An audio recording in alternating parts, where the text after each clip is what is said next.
Conclusion, vous donnez la parole. Thank you for turning off your mobile phones, putting in silent mode.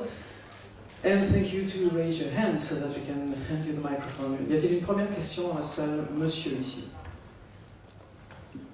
Tout à l'heure, vous disiez que le film devait s'écouter comme un country, mais en même temps se regarder aussi, puisqu'on s'aperçoit que la volonté peut-être du montage que vous avez voulu, c'est celle d'une balade country. Est-ce que c'était ça que vous vouliez? Et peut-être même plus dans ce qu'on appelle le bluegrass, c'est-à-dire avec cette fin un peu sur la mort, etc. à l'intérieur. Before the screening took place, you said actually on stage that you wanted the audience to watch the movie, of course, but also to experience it such as if it was a folk song. Can you talk to us a little bit more about that? Because the gentleman says actually it almost feels like some kind of bluegrass with the ending especially, and maybe you can reflect on that. Absolutely. My father sang me bluegrass songs all through my childhood, so I'm glad you mentioned that. I wanted to make a film that, well, let me go back. I've always enjoyed or appreciated the way folk tradition works and the way a story can be passed down and told by one person and then told by another person, and it changes slightly. And music, when the folk legends become songs, when people begin to sing these tales, they always do it in their own way. It's always the same story, but they tell it in their own voice, with their own instrumentation, sing it in a different tune. Sometimes the lyrics change, sometimes the entire body of the song changes, but the intrinsic quality of it remains the same. And I love that. I love that tradition. I love that phenomenon. And I wanted to make a film that functioned in the same way and that told a very familiar story, a very traditional story, but through my own voice and in my own key. Oui, mon père, effectivement, tout d'abord merci d'avoir parlé du bluegrass, parce que le réalisateur nous dit que mon père lui-même chantait beaucoup de bluegrass lorsque j'étais enfant, et effectivement ça fait partie de mon enfance et de moi-même, et donc voilà, merci de l'avoir noté. Je suis moi-même, nous dit-il, j'apprécie beaucoup la tradition folk, et le fait de raconter une histoire et de la raconter, de la perpétuer de cette manière, et que d'autres personnes vont aller la chanter plus tard et la faire passer à leur tour, la raconter un peu comme des conteurs finalement du temps jadis, mais à chaque fois il y a une petite chose qui change, de par la différente interprétation des chanteurs, de par des accords différents, une musique différente, il y a toujours une petite chose, et à chaque fois l'histoire change subrepticement, presque imperceptiblement, mais elle change tout de même, bien que la racine de l'histoire reste la même. Et quelque part, c'est aussi ce qui m'intéressait. J'aime beaucoup, nous dit-il, la tradition folk, la tradition de manière générale, c'est quelque chose qui m'intéresse, que j'aime beaucoup et que j'ai essayé de faire passer à travers ce film. Une autre question, monsieur ici. Alors moi, je vais peut-être vous poser une question plus basique. Mais pourquoi raconter cette histoire? Quel a été l'intérêt premier, hormis la musique? Parce que c'est vrai que c'est une histoire qui nous emporte. Alors, il y a une petite chose que j'ai pas bien compris, j'en ai discuté avec d'autres spectateurs, c'est le rôle du père adoptif. Donc c'est vrai que c'est un petit peu flou. Donc est-ce que c'est volontaire ou est-ce que on s'est tous endormis? Non, ça m'étonnerait. Mais est-ce qu'on n'a pas bien compris, quoi? Donc voilà, en tout cas, je vous remercie de répondre à ces questions. Actually, this gentleman says I have some kind of basic question to ask, and it's about the story itself of the movie. Why did you choose to treat such a story? That's the first part of the question. Maybe it's because of this musical aspect, and you can talk about it. And also about the foster father. This gentleman says that he didn't really understand, and maybe he was, I don't know, doesn't really understand. Maybe you can reflect more on that as well. I will answer the first question first, and I wanted, actually I'm going to go with the second question first. The Keith Carradine character, Mr. Scarrett,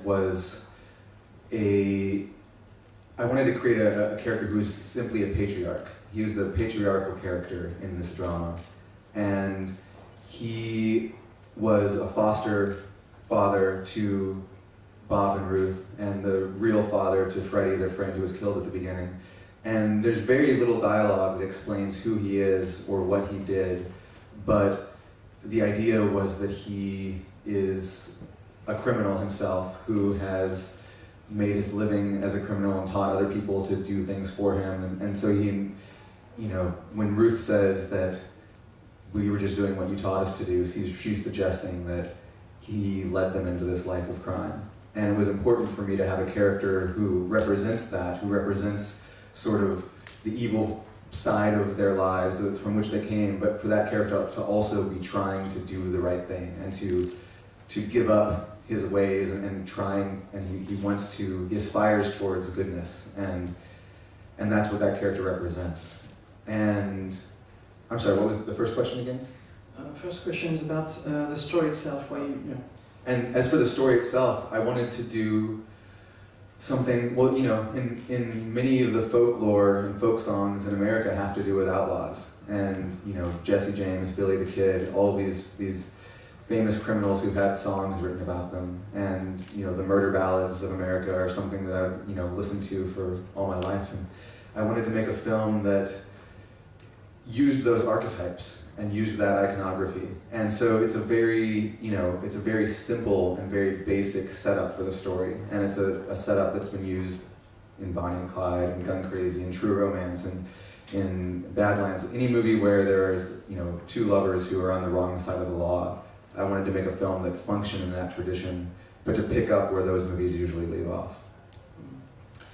Tout d'abord, sur la première question, pourquoi cette histoire, il y a répondu en deuxième, mais je vais traduire ceci d'abord. Il nous dit que l'histoire en elle-même, c'est une histoire qui est très très proche de la tradition folk, donc des chansons folkloriques américaines, ce que vous appeliez country tout à l'heure, c'est-à-dire des chansons dans lesquelles il y a beaucoup de hors-la-loi, très souvent des hors-la-loi et très souvent des couples hors-la-loi. Il y a beaucoup de films, d'histoires, de films qui ont été traités de cette manière-là, comme Bonnie and Clyde, comme True Romance ou beaucoup d'autres.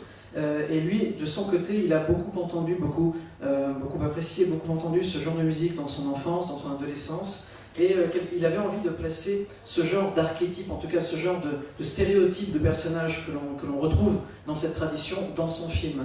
Des personnages, comment dire, deux personnes, un homme et une femme amoureux, qui sont en dehors de la loi. C'était un thème qui lui plaisait. C'est effectivement une trame relativement basique, encore une fois, dans l'histoire américaine, mais c'était ce qu'il avait, c'était ce qui lui plaisait, ce qu'il avait décidé de mettre en scène. Et en ce qui concerne l'autre question, donc ce personnage du père adoptif dans le film, que l'on ne comprend pas bien, il nous dit que ce personnage, donc Monsieur Skerritt, qui est interprété par Keith Carradine dans le film, c'est le patriarche, c'est la figure paternelle, le patriarche, le père adoptif de Bobby Ruth, mais également le vrai père, l'authentique père de ce personnage qui est tout au début du film, et qui est lui-même un criminel. Et quelque part, Ruth lui dit à un moment donné, enfin en tout cas elle le suggère, à un moment donné dans le film, elle lui fait comprendre que cette vie de crime dans laquelle ils sont engagés maintenant et avec laquelle il faut bien vivre, et bien quelque part c'est leur père qui les a guidés sur ce chemin, sans le vouloir ou non, mais c'est un peu à cause de lui.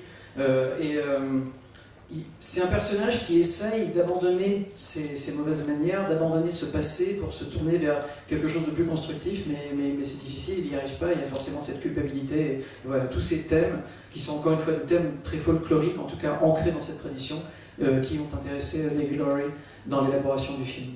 Une autre question dans la salle. Alors, il faut lever la main. De nouveau, monsieur. Moi, c'était sur la notion du temps. Alors, je ne sais pas si ça appartient au bluegrass, je ne sais pas si vous connaissez un film qui s'appelle Alabama Monroe, je ne pense pas, c'est un film qui vient de sortir en France, qui est belge, et dont la construction d'ailleurs et la musique, même si les histoires sont différentes, bien quelque part se rejoignent et un peu semblables. Donc c'est une construction qui joue à la fois sur les allers-retours, sur le passé, sur le présent, et en même temps l'histoire d'amour joue la même chose, la même musique. Est-ce que ça, c'est quelque chose qui est un principe de bluegrass ou de la musique, ou alors c'est votre montage qui l'a voulu comme ça? This gentleman talks about a movie that was recently released. It's a Belgian movie, so much probably you didn't hear about it. The title is Alabama Monroe, c'est ça? Alabama Monroe. And it also picks up a lot from this bluegrass tradition. And there is a lot of flashbacks, lots of mixing between the past and the present. Also deals with lovers and feelings like that. Et quelle est la question? So do you think that this feeling we have when we watch your movie, do you think it all comes from this bluegrass tradition, or is there a lot from you as an input, as a director, as an editor as well? Maybe you can talk about it. There absolutely is a great deal of me personally in the film. I wanted the characters to all represent different sides of myself, and they do. I mean, there's a lot of Bob Muldoon in me. There's a lot of Ruth in me, and Patrick Wheeler, the sheriff. My middle name is Patrick, so I wanted to make his character. He speaks my language, so to speak. I wanted the movie to have that sort of musical quality and to function the way when I hear certain songs and when I or even watch certain movies, I have a very distinct feeling that is my own. It's my own interpretation, and I wanted to capture that feeling and try to preserve it on film.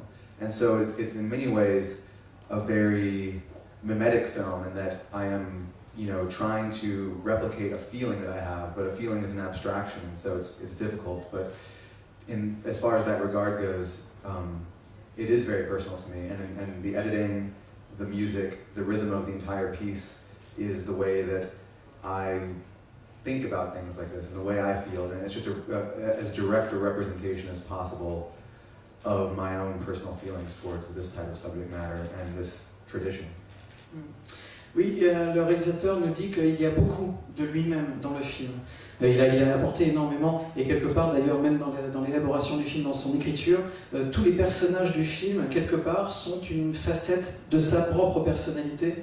Il y a un peu de Ruth en lui, il y a un peu de tous les personnages, et d'ailleurs le personnage de Patrick qui est le deuxième prénom du réalisateur, donc il y a vraiment, et Patrick utilise des mots, utilise des tournures de phrases, parle vraiment comme lui parlerait. Donc il y a effectivement, encore une fois, beaucoup de lui-même qui a été apporté dans ce film et dans ses personnages. Il y a également une qualité musicale, une musicalité dans le film, quelque chose qui est proche de lui, de ses goûts et de la manière dont il réfléchit. Et lorsqu'il écoute des chansons, par exemple, des musiques, des chansons, eh bien, il a des sentiments qui sont les siens, évidemment, qui sont son propre ressenti, qu'il a essayé de transcrire dans la fabrication de ce film, ce qui n'a pas forcément toujours été facile, mais quelque part il nous dit qu'il a essayé de faire un film en faisant un peu une sorte de mimétisme avec la manière dont il réfléchit. Il a essayé vraiment d'appliquer son propre mode de réflexion et de ressenti dans le film. Et donc pour cette raison-là, évidemment, ce film est très très personnel. C'est un film qui lui est vraiment très propre et très proche. Et le rythme du film, le montage du film, toutes ces choses sont en permanence un reflet de la manière dont il réfléchit, dont il pense. Une autre question dans la salle? Oui, bien sûr. Et bon. Justement, qu'est-ce que vous avez demandé à vos comédiens, justement, parce que le jeu est très intériorisé, je trouve. Alors, ça va rejoindre peut-être cette réponse à cette question précédente, mais c'est vrai, comment vous les avez préparés? Parce qu'on sent qu'il y a une intériorité et que, c'est vrai, on parlait de Bonnie and Clyde tout à l'heure, Bonnie and Clyde, c'est beaucoup plus démonstratif, et donc là, comment vous les avez préparés, vos comédiens? Merci. How did you not train but prepare the actors for such roles? Because it's very much inner playing. Everything comes from the inside and sometimes actually stays inside, but we still through the face or whatever, we still feel it. How could you manage to obtain such a performance from the actors? We just talk a lot, and we spend a lot of time just discussing the script and the characters, and I would give them music to listen to. I don't know if they ever listened to it or not, but it was music that I felt suggested what the characters were feeling. I know that Rooney had songs that she listened to that put her in the right mood for the scenes or for the character, and Ben Foster did as well. And with Casey, he just loves to. We would get together and talk and just talk on the phone and just spend a lot of time just walking around and discussing the character, and the more time you spend doing that, you can sort of go down a dark tunnel of a very myopic perspective and begin to get lost in the character. But all of it is very useful because hopefully you do that enough and spend enough time in advance doing that so that when you get to the set, they have a very good understanding on a subconscious level of what their character is and what they're going through. And in the case of Rooney, whose character is very opaque, and she never really says what she's feeling until the end of the movie, and she never explains what she's going through. It all just comes through in her face. That was, you know, again, we went through and talked about every scene and just tried to figure out for ourselves what she was feeling. And I can't say for sure that she agreed with me, and whether she, you know, if I said, well, in this scene you're missing Bob, maybe she would feel the other way, the opposite. But as long as I could see on the day that we were shooting that she had the emotion there, and that it corresponded to what I thought was there, it was okay. And so I can't, you know, for however she prepared for it was private. You know, she ultimately got to that place on her own, and I just looked out for. I just watched her face and made sure that I could see what I wanted to see in it, and that's a beautiful thing about silent acting, I suppose, is that it can be subjective.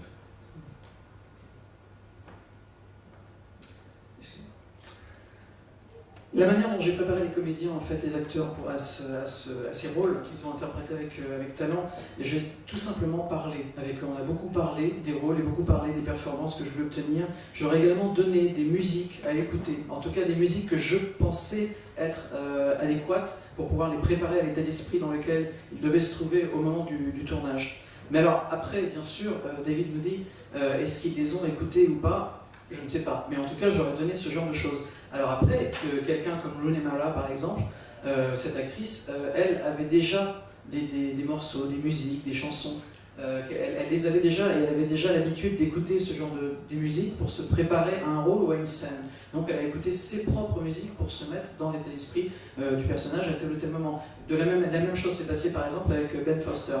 Par contre, en ce qui concerne Casey Affleck, lui, il avait besoin de parler, donc on a beaucoup parlé, on a beaucoup marché aussi, on s'est baladé ensemble très longtemps, on a parlé pour pouvoir se préparer au personnage. Et en fait, on s'est même parfois un peu perdu dans le personnage, mais c'était pas plus mal, nous dit-il, parce que lorsque l'on parle énormément d'un personnage, on finit par vraiment rentrer dans sa psychologie à 100%, et ce qui fait qu'au moment où on arrive sur le tournage, on est le personnage, on n'a même plus besoin de le jouer, on l'est. Et donc voilà, c'est ce qui était...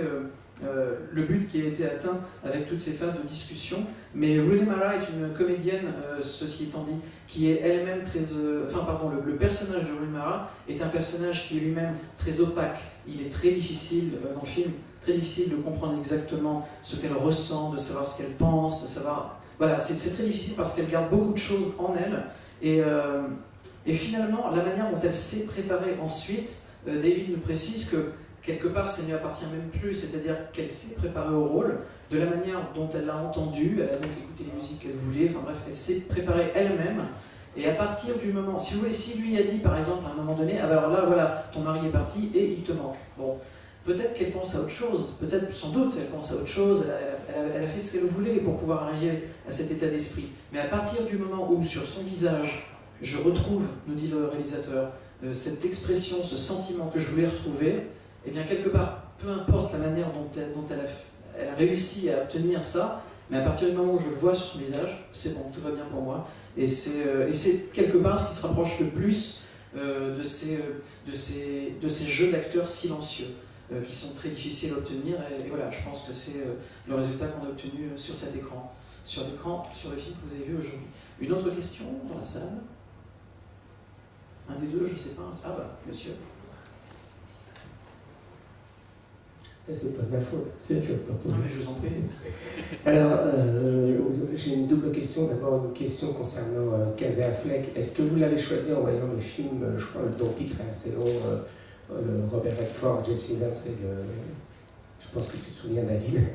Oui, je me souviens. Voilà. Est-ce que c'est ça qui a fait votre choix? Parce qu'il est un peu le même personnage. Et les personnages féminins, la figure féminine dans votre film, c'est un petit peu une figure fantomatique, aérienne, on la voit souvent dans le soleil, ce qui fait qu'on a presque l'impression, surtout à la fin d'ailleurs.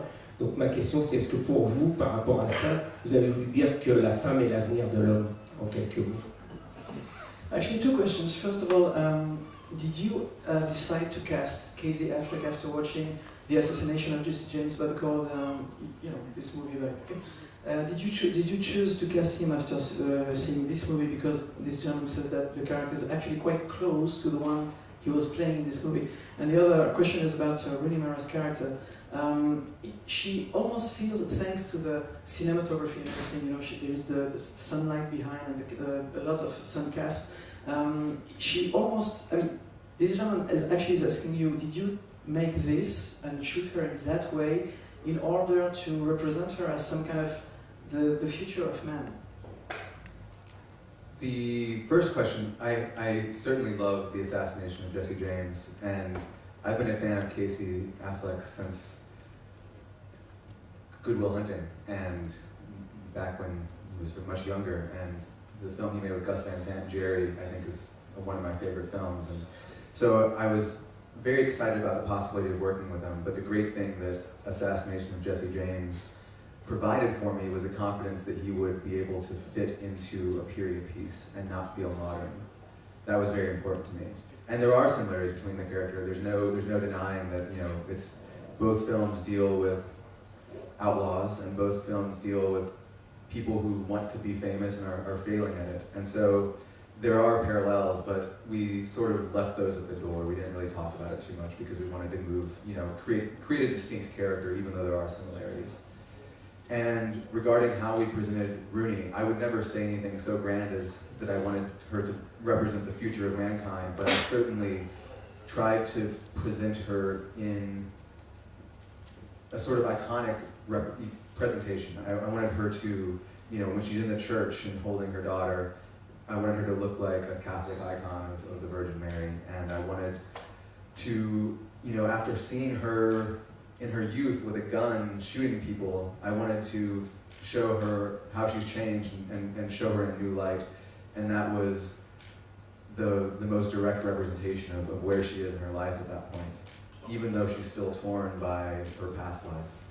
And I do feel that there is, at the end of the movie, there's salvation for her. And if there is, you know, she makes it to the end, she makes it out alive, and she's in a good place at the end of the movie.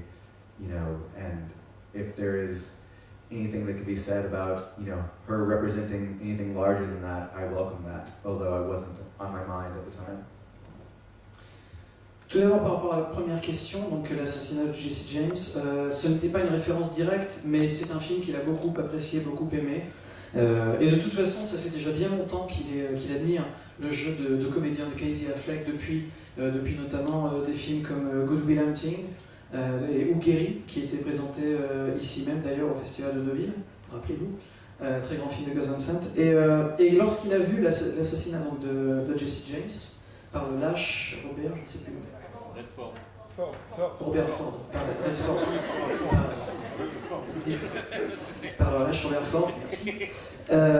Et c'est en voyant ce film qu'il s'est rendu compte que Casey Affleck avait la possibilité de vraiment pouvoir jouer ce genre de personnage donc dans un film d'époque sans avoir l'air trop moderne, et ça c'est aussi ce qui m'intéressait et c'est ce dont il s'est rendu compte. Alors après, on va pas se voiler la face, nous dit, c'est vrai qu'il y a beaucoup de similarités entre les deux personnages, entre les deux films d'ailleurs. C'est vrai que ce sont des personnages donc en dehors de la loi, qui essayent quelque chose qui échoue, enfin bref, il y a beaucoup de similarités, mais à côté de cela, il y a aussi une vraie différence qui a été marquée, notamment dans le fait qu'il a vraiment essayé de créer un personnage distinct dans son état d'esprit et dans beaucoup d'autres choses. Après, en ce qui concerne Rooney Mara, donc le personnage de Rooney Mara, il voulait en fait arriver à donner une représentation iconique, en tout cas symbolisée, très forte, d'un renouveau. C'est-à-dire, par exemple, il y a la séquence notamment dans l'église avec son enfant dans les bras, il voulait vraiment essayer de donner presque comme un sentiment, comme si on était en face de la Vierge Marie. Et c'était quelque chose, encore une fois, sur le symbolisme visuel qu'il voulait de manière très très forte. De faire voir à quel point cette jeune femme qu'on a vue au début jeune avec ses pistolets, enfin voilà, dans ce genre de traitement donc très symptomatique et quelque chose qui reste vraiment de vraiment marquer une différence et de faire voir qu'elle a une nouvelle vie, en tout cas qu'elle essaie d'avoir une nouvelle vie, même si elle est encore déchirée par tout ce qui se passe, par le fait de retrouver son ancien amant, etc., elle est quand même dirigée vers quelque chose de différent, une espèce de rédemption. Et ça, visuellement, c'est ce qu'il a essayé de faire voir, qu'elle a une nouvelle vie dans un nouvel endroit, que tout est nouveau et qu'elle est vivante, tout simplement, ce qui est déjà une bonne chose, et qu'elle est à un endroit, qu'elle est bien. Là où elle est, à ce moment-là dans sa vie, elle est bien. Et donc évidemment, ce retour de son ancien amant est d'autant plus dramatique. Une question. Oui, allez-y, première ici. Je voulais savoir comment ça se passait pour choisir le titre en français. Je ne sais pas si c'est vous, qui est responsable de ça, parce que je trouve que pour une fois, le titre français est assez bien choisi, parce que les amants, c'est quand même une histoire d'amour qui devient impossible, et que le Texas, visiblement, c'est important, et que vous décrivez bien. Enfin, c'est très beau. Voilà. This lady says that she wishes to know who actually is in charge of, to choose the title of the movie in other countries. Because, for example, in instance, for this movie, actually, Les Amants du Texas, Texas Lovers, sounds great, and it's actually a good title, Texas and Lovers. Maybe you can talk to us about it. The title was chosen by Diaphna, who's releasing the movie in the U.S. In France. And I think it's a beautiful title. I love it. I think it's a fantastic choice. And the American title, which I chose, was something that existed before the movie was written, and it was some song lyrics that I had misheard but really liked, even though I misheard them.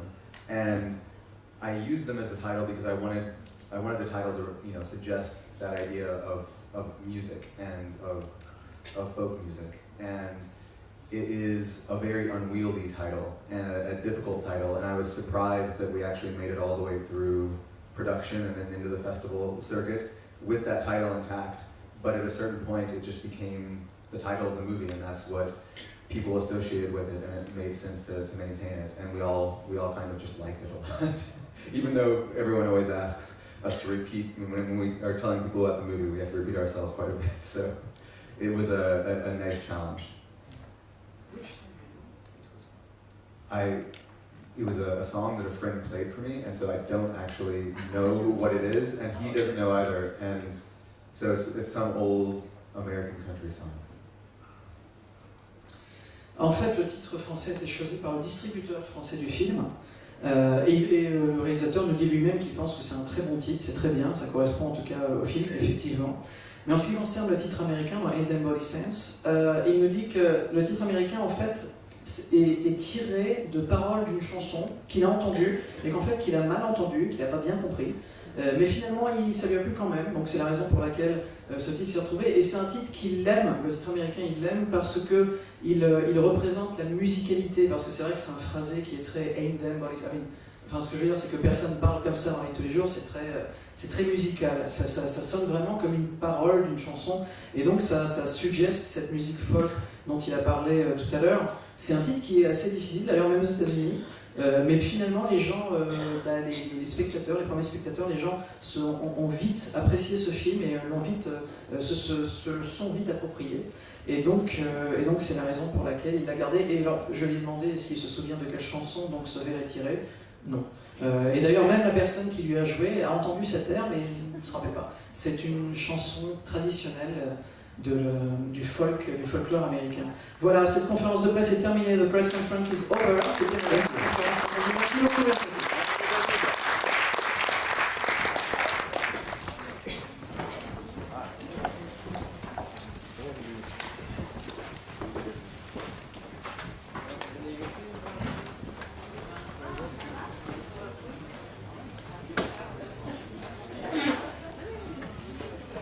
Ton catalogue?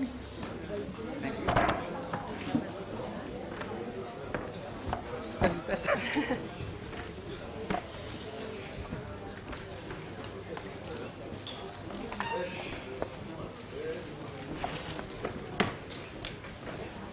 Tu demandes ton autographe? Tu demandes pas ton autographe? Ah non.